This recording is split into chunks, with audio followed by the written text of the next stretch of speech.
la campagne du coût du capital, elle nous apporte un éclairage global, théorique, économique, sur ce qui se passe, si on regarde les courbes des dividendes, la courbe de la masse salariale, mais aussi la courbe des investissements qui chute, bon, on comprend plein de choses.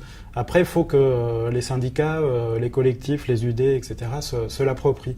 Et donc déclinent cette campagne-là dans leur secteur. Donc nous, c'est ce qu'on a essayé de faire sur l'enseignement supérieur. C'est un regard un peu original là-dessus, puisqu'on ne voyait pas forcément que les politiques d'innovation, ça s'insérait là-dedans. Et en fait, ça l'est pleinement.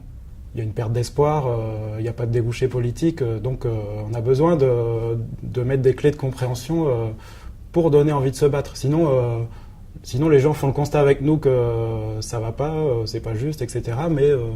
Mais on va vers rien.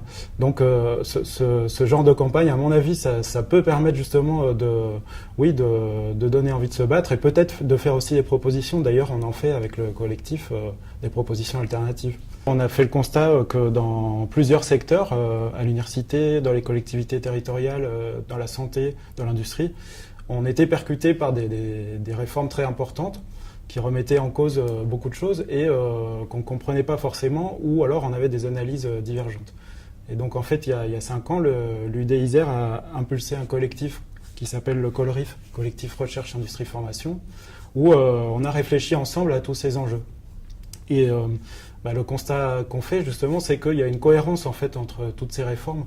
Donc si on prend un exemple en ce moment, on a un mouvement convergent de regroupement des hôpitaux, des collectivités avec la fusion des régions, départements, etc., des métropoles, et des universités.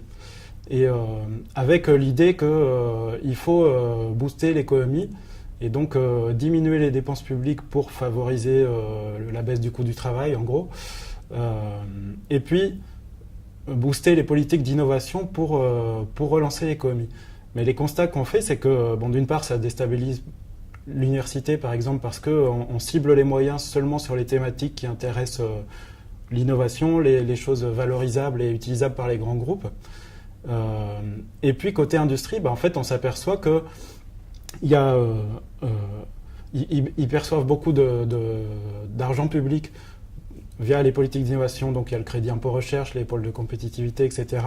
Mais que parallèlement à ça, justement avec la campagne du coût du capital, on voit très bien qu'il n'y a pas d'investissement productif, il y a entassement des salaires, etc. Et puis il y a explosion des dividendes parallèles. Donc en fait, l'analyse qu'on fait au final, c'est que toutes ces politiques, au lieu de relancer l'économie et de répondre aux besoins de la population et des territoires, en fait, elles favorisent la rentabilité du capital. Et donc ça, par exemple, moi, à l'université, quand j'en parle, ça permet aux gens de comprendre les réformes qui leur tombent sur la tête et peut-être d'essayer de favoriser une certaine révolte des salariés. En tout cas, c'est l'objectif.